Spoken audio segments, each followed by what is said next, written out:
প্রতিটার জন্যই video add করে দেব। এটার জন্য আসলে তোমাদের একটা ডেসমস ভিডিও এখানে সংযুক্ত করে দিব, তাহলে যেন তোমাদের বুঝতে ইজি হয় গ্রাফগুলো আসলে দেখতে কেমন হয়। আসসালামু আলাইকুম সবাইকে। আজকের ভিডিওতে আমরা দেখব ক্যালকুলেটরের মাধ্যমে আমরা কীভাবে সরল সহসমীকরণগুলোকে সমাধান করতে পারি। তো এখানে দেখতে পাচ্ছি আমরা দুই চলক বিশিষ্ট একটি সরল সমীকরণের সাধারণ রূপ বা জেনারেল ফর্ম। তো এখানে দুই চলক, একটা চলক হচ্ছে আমার এক্স আর একটা চলক হচ্ছে আমাদের ওয়াই। এখানে দুইটা আননোন এক্স আর ওয়াই আর ইকুয়েশন হচ্ছে আমার দুইটা। তো এই দুইটা ইকুয়েশনকে যদি আমি সলভ করি তাহলে দুইটা আননোন এক্স আর ওয়াইয়ের মান আমি বের করে ফেলতে পারবো। ঠিক তেমনিভাবে এটা হচ্ছে আমার তিন চলক বিশিষ্ট সরল সহসমীকরণের জেনারেল রূপ বা সাধারণ ফর্ম আর কি। তো এখানে আমার তিনটা আননোন কী কী? একটা এক্স, একটা ওয়াই, একটা হচ্ছে আমার জেড। এখানে আমার তিনটা আননোন, এই তিনটা আননোন বের করার জন্য আমার কয়টা ইকুয়েশন লাগবে? তিনটা ইকুয়েশন লাগবে। তো দেখো এখানে আসলে তিনটা ইকুয়েশন দেওয়া আছে। এই তিনটা ইকুয়েশন সলভ করে আমি হচ্ছে এক্স, ওয়াই এবং জেড এর মান বের করে ফেলতে পারবো। তো আমরা যখন জানি যে আসলে দুইটা আননোন এক্স আর ওয়াই থাকে, তো এটা কিসের একটা গ্রাফ দেয় আমাকে? একটা স্ট্রেট লাইন বা সরলরেখার গ্রাফ দেয় না? তো আমরা জানি যে আমাদের অলরেডি কিন্তু আমরা বইয়ে এটা পড়েছে, যদি হচ্ছে আমরা যদি দেখি যে দুইটা সরলরেখা পরস্পরকে ছেদ করে একটা মাত্র পয়েন্টে, তখন সমাধান কয়টা থাকে? একটা মাত্র সমাধান থাকে। এক্স আর ওয়াইয়ের একটা মাত্র সমাধান থাকে, বা আমরা বলতে পারি এটাকে ওয়ান সলিউশন। কারণ কি, এটাও তো একটা সরলরেখার সমীকরণ, এটাও কি একটা সরলরেখার সমীকরণ। তো আমি ধরে নিই এটা এক নম্বর সরলরেখা, এটা দুই নম্বর সরলরেখা, এটাও মনে করো হচ্ছে আমার এই এক নম্বর সরলরেখাটার অঙ্কন, আর এটা হচ্ছে আমাদের দুই নম্বর সরলরেখাটার অঙ্কন আর কি, গ্রাফ। তো এই দুজনকে যদি আমি সলভ করি তাহলে দেখবো হচ্ছে এই দুইটা সরলরেখা একটা পয়েন্টে গিয়ে ছেদ করতেছে। যদি এইরকম ছেদ করে একটা পয়েন্টে, তখন আমরা বলবো একটা মাত্র সলিউশন আছে এক্স আর ওয়াইয়ের, বা একটা মাত্র ক্রমজোড় পাবো আর কি আমরা এক্স আর ওয়াইয়ের জন্য। ঠিক তেমনিভাবে এই সরলরেখা দুইটা যদি মনে করো, এটা মনে করো আমার এক নাম্বার সরলরেখা, এই গ্রাফটা এই লাইন বরাবরই গিয়েছে। এই যে দুই নাম্বার সরলরেখা, এই সরলরেখাটা আসলে এই লাইন বরাবরই গিয়েছে। তার মানে কি, একটা সরলরেখা আর একটা সরলরেখার উপরে কি পাতিত হয়েছে না?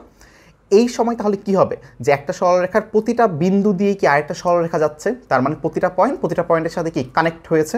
এখানে যেমন শুধুমাত্র একটা পয়েন্টে এসে কানেক্ট হয়েছিল, আর এইখানে হবে হচ্ছে প্রতিটা পয়েন্টের সাথে কানেক্ট হয়েছে। তার মানে এখানে আমি এক্স আর ওয়াইয়ের ক্রমজোড় কয়টা পাবো? এখানে যেমন মাত্র একটাই আমি ক্রমজোড় পেয়েছিলাম এক্স আর ওয়াই, এখানে তাহলে কয়টা পাবো? আমরা তো জানি যে একটা সরলরেখার ভিতরে কি ইনফাইনাইট সংখ্যক কি আমার পয়েন্ট থাকে না?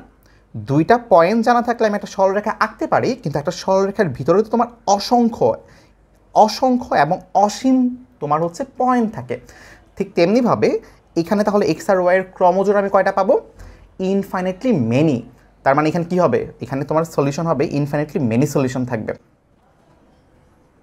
ইনফাইনাইটলি মেনি সলিউশন হচ্ছে আমরা এখানে পাবো, ইনফাইনাইটলি মেনি সলিউশন, বা আমরা অসংখ্য সমাধান পাবো এখানে। তো বা একটা কন্ডিশন ছিল, যদি আমার এই সরলরেখা দুইটা যদি প্যারালাল হয়, এটা মনে করো এক নাম্বার সরলরেখা, এটা হচ্ছে আমার দুই নাম্বার সরলরেখা, এবং তারা কি পরস্পর সমান্তরাল বা প্যারালাল রয়েছে, তাহলে কি এখানে কোনো ছেদ হচ্ছে না, দুজন ঠিক সমান্তরালে এগিয়ে যাচ্ছে। যেহেতু এখানে কোনো ইন্টারসেকশন পয়েন্ট নাই, তাই এখানে আমরা কি বলবো, এখানে হচ্ছে নো সলিউশন।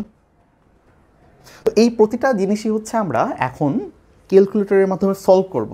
অলরেডি কিন্তু তোমরা হাতে কলমে বিভিন্ন পদ্ধতির নাম জেনেছো কীভাবে আমরা সলভ করতে পারি।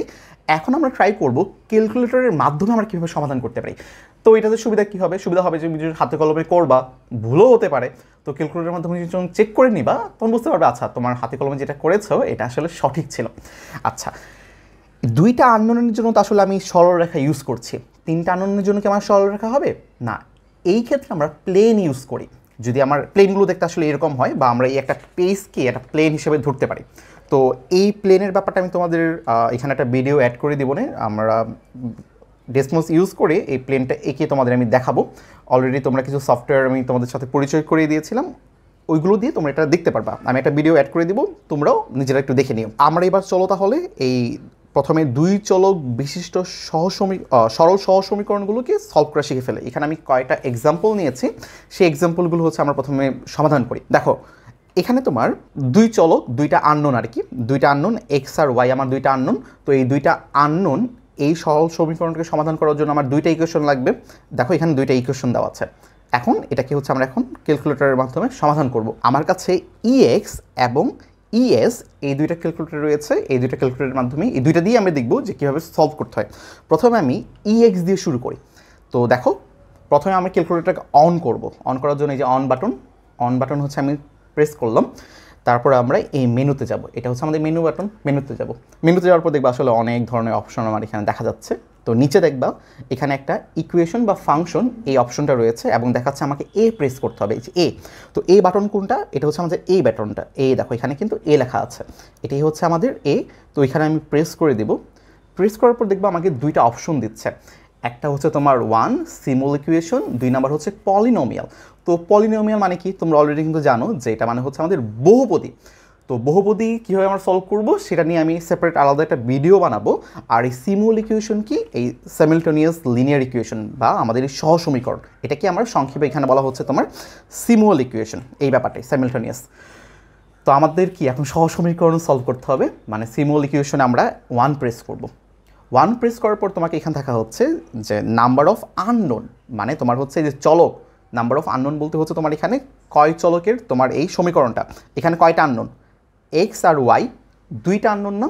তো আমি এখানে 2 প্রেস করবো আর কি। তো এখানে একটা জিনিস দেখো, সিলেক্ট 2 থেকে 4, মানে কি তোমার 2 থেকে 4-এর মধ্যে কিছু একটা সিলেক্ট করতে বলা হয়েছে। তার মানে তোমার সমীকরণে 2টা আননোন থাকতে পারে, 3টা আননোন থাকতে পারে, 4টা আননোন থাকতে পারে। যেমনটা হচ্ছে এখানে 3টা আননোন ছিল, তখন আমরা 3 প্রেস করবো আর কি। সামনে আমি উদাহরণ তোমাদের দেখাবো এটা। তার জন্য এখন আমি এখানে কি প্রেস করব? 2 প্রেস করব, যেহেতু এখানে আমার আননোন হচ্ছে 2টা। তো আমি এখানে 2 প্রেস করলাম। 2 প্রেস করার পর দেখবা তোমাদের এরকম একটা ইন্টারফেস পেয়ে যাবা, যেখানে তুমি দেখতে পাচ্ছ যে এক্সের সহগ এখানে 0 দেখাচ্ছে, তারপর ওয়াইয়ের সহগ এখানে 0 দেখাচ্ছে, এবং ইকুয়াল দেওয়ার পর আরেকটা তুমি 0 পাচ্ছ। ঠিক এটার সাথে হচ্ছে আমরা মিলিয়ে করবো আর কি। তো আমরা এখানে বসিয়ে দিই, এখানে আমার এক্সের সহগ কত? 4। তো 4 প্রেস করে আমি এখানে ইকুয়ালে প্রেস করব। দেখো এখানে এক্সের সহগ 0 ছিল, এখন 4 নিয়ে নিয়েছে। তারপরে পার্টটা কি? তারপরে হচ্ছে তোমার -3। দেখো তোমার এই দাগটা বা এই বক্সটা, কালো রঙের বক্সটা কিন্তু শিফট হয়ে গিয়েছে ওয়াইয়ের দিকে। তো ওয়াইয়ের সহগ কত? -3। তো আমি এখানে -3 প্রেস করে বসিয়ে দেবো ইকুয়ালের টিপ দিয়ে। দেখো সে -3 ইনপুট হিসেবে নিয়ে নিয়েছে। তারপর এখানে কনস্ট্যান্ট পার্টটা কী ছিল? +6, যেটা কিনা ইকুয়ালের রাইট সাইডে থাকে। তো এখানে আমি 6 দিয়ে দিলাম। 6 দিয়ে ইকুয়ালে প্রেস করলে দেখো 6 পেজ আছে, 6 চলে আসছে। ঠিক তেমনিভাবে দেখো বক্সটা কিন্তু এখন শিফট হয়ে গেছে অটোমেটিকলি এই 2 নাম্বার ইকুয়েশনে। তো এখানে একটু দেখার বিষয় আছে, সেটা হচ্ছে দেখো এখানে ওয়াইয়ের সহগ হচ্ছে আমাদের 4 আর এক্সের সহগ কত? -5। তো তোমাদের ইকুয়েশনে যেভাবেই দেওয়া থাকুক না কেন, আমরা ক্যালকুলেটরে কিন্তু সবসময় এক্সের সহগ এখানে যা আছে তাই নেব। তো এখানে এক্সের সহগ কত? -5 না? তো এখানে আমরা আসলে -5ই আসলে ইনপুট হিসেবে নিব। তারপর ওয়াইয়ের সহগ কত? ওয়াইয়ের সহগ কিন্তু এখানে 4। তো এখানে আমি 4 ইনপুট হিসেবে নিব। এবং আমার যে কনস্ট্যান্ট টার্ম সেটা কত? এখানে কনস্ট্যান্ট টার্ম যেটা হচ্ছে -7। সব কিছু আমরা বসিয়ে ফেলেছি, এখন জাস্ট আমরা ইকুয়ালে প্রেস করব। ইকুয়ালে প্রেস করার পর আমরা এক্সের মান কত পাচ্ছি? দেখো এক্সের মান পাচ্ছি হচ্ছে আমাদের 3। এই যে এক্স ইকুয়াল টু আমি 3 পাচ্ছি। তারপর ওয়াই ইকুয়াল টু আমি কত পাচ্ছি? ওয়াই ইকুয়াল টু হচ্ছে আমি 2 পাচ্ছি। এখন এটা কি আসলে হয়েছে কি না তোমরা একটু যাচাই করতে পারো। এই এক্স আর ওয়াইয়ের মান এই দুইটা সমীকরণের মধ্যে বসিয়ে দেখো যে আসলেই আমি 6 আর -7 পাই কিনা।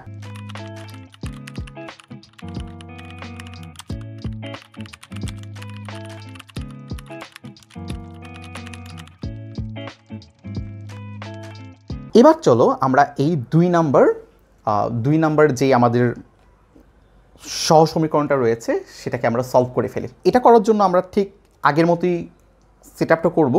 এখানে মনে করো আমি এখন এসিতে টিপ দিব। এসি টিপ দিয়ে দেখা যাচ্ছে সব কিছু ক্লিয়ার হয়ে গিয়েছে। তো এখন আমি আবার ঠিক এক্সের সহগকে 4 নেব। এখানে যেহেতু 4 রয়েছে, 3 আছে, আর এখানে 20। এখানে এক্সের সহগ হচ্ছে আমাদের 8, ওয়াইয়ের সহগ হচ্ছে আমাদের 6, আর কনস্ট্যান্ট টার্মটা হচ্ছে আমাদের 40। সব কিছু ইনপুট দেওয়া হয়ে গিয়েছে। এখন জাস্ট ইকুয়ালে প্রেস করলেই আমরা হচ্ছে অ্যান্সার পেয়ে যাব। এখন এখানে মজার ব্যাপারটা হচ্ছে দেখো এখানে লেখা উঠছে ইনফাইনাইট সলিউশন। তার মানে কি? আমাদের অসীম সংখ্যক সমাধান এখানে রয়েছে। তাহলে আমরা বুঝতে পারছি যে এই দুইটা সরল রেখা আসলে একজন আরেকজনের উপরে পাতিত হয়েছে বা সমাপতিত হয়েছে। দুইটা সরলরেখা এই যে একজন আরেকজনের উপরে হচ্ছে অবস্থান করছে আর কি। তাহলে আমি এখানে কি লিখব? Infinite solution.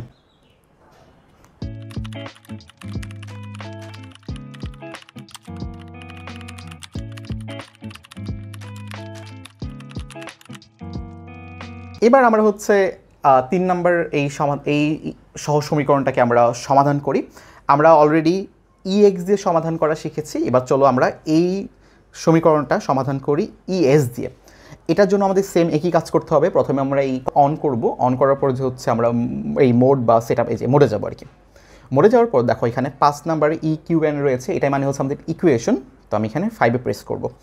এখানে আবার দেখবা 4টা অপশন দেখা যাচ্ছে, 1 2 3 4। 3 আর 4টা আসলে বহুপদী সমাধান করার জন্য, এটা আমি পরে তোমাদেরকে কোনো ভিডিওতে দেখাবো। এই 1 আর 2 হচ্ছে তোমার এই সহ সমীকরণ সমাধান করার জন্য। এখানে দেখো x রয়েছে, y রয়েছে, এখানে দেখো x y z রয়েছে, তার মানে এটা 2টা আননোন সমাধান করার জন্য, এটা হচ্ছে 3টা আননোন সমাধান করার জন্য। যেহেতু এখানে 2টা আননোন x আর y, তাহলে আমি এখানে কত প্রেস করব? 1 প্রেস করব। তো আমি এখানে 1 প্রেস করব। আবার দেখো ওইটার মতোই আসলে ইন্টারফেস চলে আসছে, এই যে এটার মতোই আসলে ইন্টারফেস চলে আসছে। তো এখানে a b আর c রয়েছে। এখানে a বলতে কি বোঝাচ্ছে? a বলতে হচ্ছে তোমার x এর সহগ, b হচ্ছে y এর সহগ, আর c হচ্ছে কনস্ট্যান্ট টার্মটা। তো চলো আমরা বসিয়ে ফেলি, আমরা এই 3 নাম্বার ইকুয়েশনটাকে সলভ করব। তো এখানে x এর সহগ কত? x এর সহগ কিন্তু এখানে 1/5, 1/5। তো এখানে আমি 1/5 ইনপুট হিসেবে নিব। আর এখানে y এর সহগ কত? এখানে y এর সহগ হচ্ছে 1/4, রাইট? তাহলে 1/4 আমি এখানে ইনপুট হিসেবে নিব। এবং এই কনস্ট্যান্ট টার্মটা যেটা c, এটা এখানে কত? 23। তো 23 আমি এখানে ইনপুট হিসেবে নিয়ে নিব। ঠিক তেমনিভাবে এখানে x এর সহগ হচ্ছে 1/4, এখানে y এর সহগ হচ্ছে আমার 1/5, আর কনস্ট্যান্টে রয়েছে হচ্ছে 22। সবগুলো মান বসিয়ে দিয়ে যখন আমি ইকুয়ালে প্রেস করব, আমি দেখতে পাচ্ছি আমার x এর মান আসছে 40, এই যে x এর মান 40, আর y এর মান আসছে হচ্ছে আমার 60। তোমরা এখন একটা কাজ করতে পারো, এই x এর মান আর y এর মান এই দুইটা সমীকরণে বসিয়ে দেখো যে তারা সিদ্ধ করছে। মানে এই পাশে x আর y এর মান বসিয়ে দেখো 23 পাচ্ছ, আর এই পাশে x আর y এর মান বসিয়ে দেখো হচ্ছে তুমি 22 পাচ্ছ।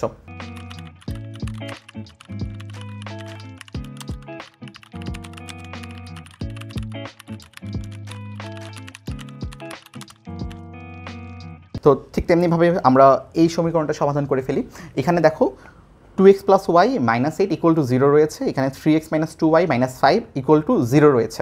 তো আমাদের যে সাধারণ ফর্মটা ছিল সেখানে কিন্তু কনস্ট্যান্ট টার্মটাকে আমাদের এই ইকুয়ালের রাইট পাশে লিখতে হবে, কিন্তু এখানে দেখো আমাদের কনস্ট্যান্ট টার্মটা কিন্তু ইকুয়ালের এই লেফটেই রয়েছে। তো এটাকে আমরা একটু সাজিয়ে লিখব, 2x + y = 8, 8টাকে ওই পাশে নিয়ে গেলে কি +8 হয়ে যাবে, আর 3x - 2y = 5, -5টাকে ওই পাশে নিয়ে গেলে আমি হচ্ছে +5 পেয়ে যাব।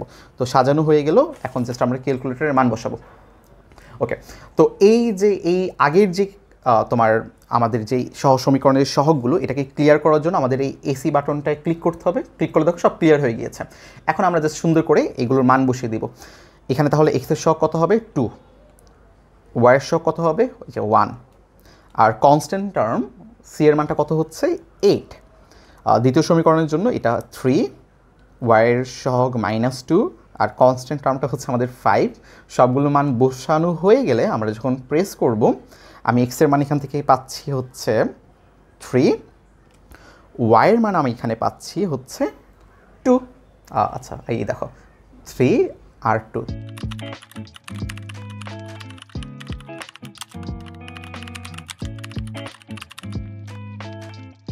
তোমরা নিজেরাই এবার ট্রাই করবে, ঠিক আছে? ওকে, তার মানে আমরা হচ্ছে এটা কাজ শেষ করে ফেললাম। আমরা এবার এটার জন্য করে দেখি। ঠিক আবার ক্লিয়ার করার জন্য আমি এসিতে ক্লিক করবো, দেখবো হচ্ছে তোমার সবগুলো সহগ আগে যাগুলো বসিয়েছো সব ক্লিয়ার হয়ে যাবে। এবার এটার জন্য মানগুলো বের করি। দেখো এখানে কী হচ্ছে, এক্স এর মান পাচ্ছি আমি 1, y এর সহগ মান না সহগ আর কি, y এর সহগ আমাদের 1, আর কনস্ট্যান্ট টার্ম হচ্ছে 5। এখানে x এর সহগ 3, y এর সহগ হচ্ছে আমার 3, আর কনস্ট্যান্ট টার্মে রয়েছে 6। আমরা যদি ইকুয়ালি প্রেস করি, আমাদের এখানে কিন্তু ম্যাথ ইরর দিচ্ছে। এটা আমাদের আসলে ES এর একটা সীমাবদ্ধতা, সেখানে ম্যাথ ইরর দিচ্ছে। এবার চলো আমরা এই EX দিয়ে ট্রাই করে দেখি আসলে ম্যাথ ইররটা আসলে কী হবে। ম্যাথ ইরর আসলে কেন দেয়? ম্যাথ ইরর দেয় হচ্ছে যখন তোমার নো সলিউশন থাকে বা ইনফিনিটলি মেনি সলিউশন থাকে, তখন সেইখানে ম্যাথ ইরর শো করে। তো এবার দেখি এখানে আসলে কি নো সলিউশন নাকি ইনফিনিটলি মেনি সলিউশন রয়েছে। আমরা EX দিয়ে ট্রাই করে দেখি। তো এখানে x এর সহগ 1, y এর সহগ 1, কনস্ট্যান্ট হচ্ছে 5, 3, 3, 6। ওকে, দেখো এখানে আসলে নো সলিউশন, নো সলিউশন। তার মানে কি এখানে কোনো সমাধান নেই, এবং এই দুজন আসলে প্যারালালি চলবে আর কি।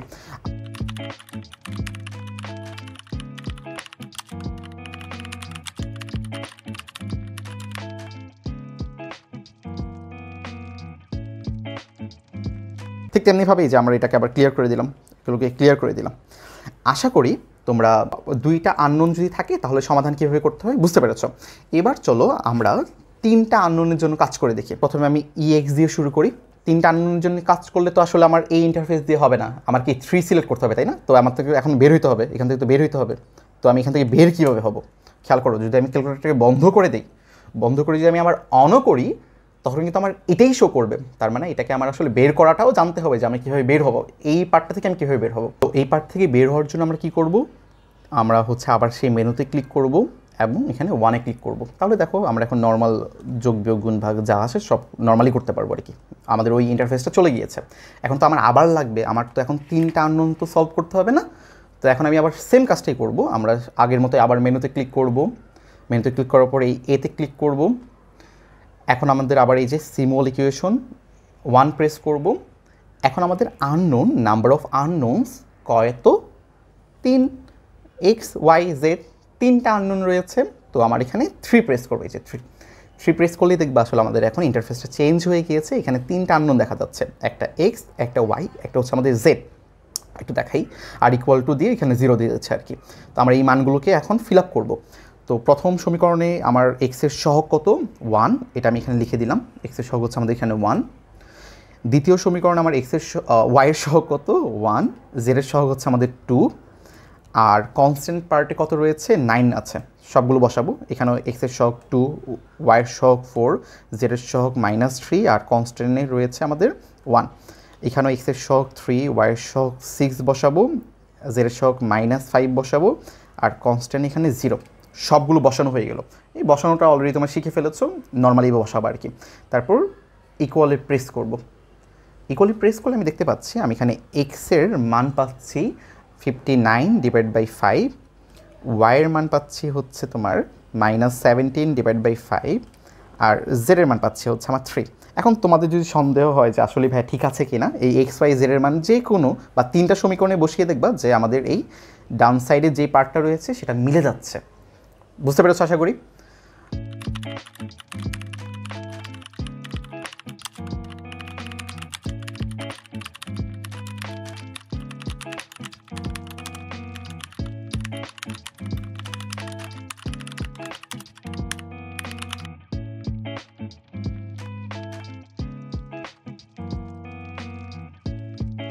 এখানে আবার ক্লিয়ার করা যায়, এসিতে ক্লিক করলে ক্লিয়ার হয়ে যাবে। এখন আমরা এইটা সলভ করব। এটা সলভ করার জন্য আমি আসলে এই ক্যালকুলেটর তোমাকে দেখাই। দেখো এখানে তো আমার দুইটা সমীকরণের জন্য সিলেক্টেড ছিল, কিন্তু এখন তো আমার তিনটা সমীকরণ চলে আসছে বা তিনটা আননোন চলে আসছে। তো এটাকে আমরা কীভাবে ক্লিয়ার করব? এটাকে ক্লিয়ার করার জন্য আমরা এখানে মোডে ক্লিক করব, তারপর এই 1-এ প্রেস করব, ক্লিয়ার হয়ে গেল। এখন আবার আমি এই মোড বা হচ্ছে সেটআপে যাব, 5-এ ক্লিক করব। এখন আমি কি সিলেক্ট করব? যে এক্স ওয়াই জেড, যে এক্স ওয়াই জেড তিনটা আননোন রয়েছে। এখন এই জন্য আমি 2 প্রেস করবো। এই দেখো 2 প্রেস করব। আমরা এতক্ষণ কিন্তু 1 প্রেস করেছিলাম আগেরটায়, যেহেতু দুইটা আননোন ছিল। এখন আমি 2 প্রেস করলে তিনটা আননোন পেয়ে যাবো। এবার দেখো আমাদের এ বি সি, সি বলতে এখানে আসলে জেডের সহগকে বোঝাচ্ছে, তখন সি বলতে কিন্তু কনস্ট্যান্টকে বোঝাচ্ছিল। এখন ডি বলতে আসলে এই কনস্ট্যান্টকে বোঝাবে। এই দেখো এ বি সি, এ হচ্ছে আমার এক্সের সহগ, বি হচ্ছে আমার ওয়াইয়ের সহগ, সি হচ্ছে আমার জেডের সহগ আর ডি হচ্ছে আমার এই কনস্ট্যান্ট পার্টটা। ক্লিয়ার? তাহলে এবার চলো আমরা মানগুলো বসিয়ে ফেলি। প্রথম সমীকরণে এক্সের সহগ হচ্ছে আমাদের 1, ওয়াইয়ের সহগ হচ্ছে আমাদের 1, জেডের সহগ 2 আর এই পাশে রয়েছে 9। এখানে দেখো এক্সের কিছু নেই, এক্সের কোনো টার্ম নেই, তার মানে কি এক্সের সহগ কত হবে? 0 হবে। তো এখানে 0 বসাবো। ওয়াইয়ের মান বসাবো হচ্ছে আমাদের, ওয়ের সহগ বসাবো 2, জেডের সহগ বসাবো -7 আর এখানে -17। এক্সের সহগ এখানে 3, ওয়াইয়ের সহগ এখানে 6, জেডের সহগ এখানে -5 আর এই পাশে রয়েছে 0।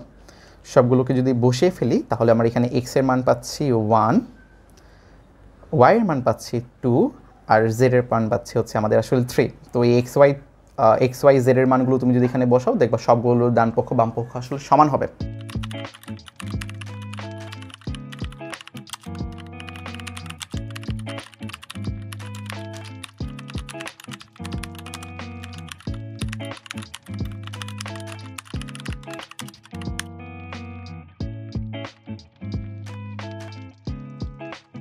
তার মানে আমরা হচ্ছে দুইটা আননোন তিনটা আননোন দিয়ে আমরা কীভাবে করতে পারি অলরেডি আমরা শিখে গিয়েছে।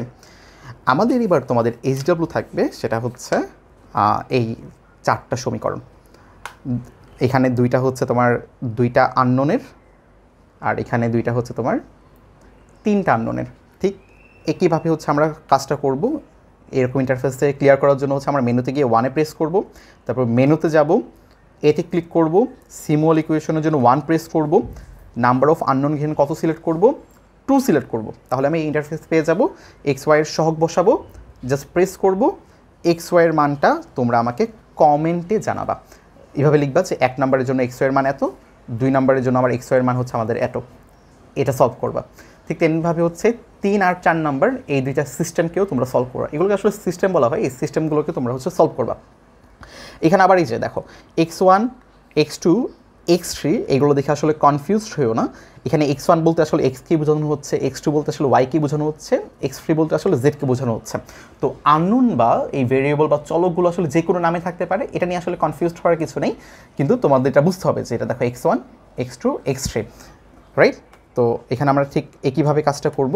আমরা এখান থেকে হচ্ছে তোমার তিনটা ইকুয়েশন, তিনটা আননোন সিলেক্ট করবো। এই যে এক্স ওয়াই জেড, এখানে আমার এক্সের সহগ হিসাবে আসলে x1-এর সহগকে বসাবো, ওয়াইয়ের সহগ হিসাবে আসলে x2-এর সহগকে বসাবো, আর জেডের সহগ হিসাবে আসলে x3-এর সহগকে বসাবো আর কি। ঠিক তেমনিভাবে এটাও সলভ করবে। এই 3 আর 4 সলভ করেও তুমি আমাকে x1, x2, x3-র মান কত পাচ্ছ বা তিনটা আননোনের মান আসলে কত পাচ্ছ আমাকে কমেন্টে অবশ্যই জানাবা। আর ভিডিওটা বুঝতে পেরেছো কিনা সেটাও আমাকে জানাবা। আর আমি কিন্তু ভিডিওর সাথে সাথে তোমাদের ডেসমসের গ্রাফগুলো আসলে দেখতে কেমন হবে এটাও অ্যাড করে দিচ্ছি, যেন তোমাদের বুঝতে আরও বেশি সুবিধা হয়। তো আল্লাহ হাফেজ। ইনশাআল্লাহ সামনে আমি তোমাকে পলিনোমিয়াল কীভাবে আমরা ক্যালকুলেটরের মাধ্যমে সলভ করতে পারি সেটার ভিডিও নিয়ে আসবো।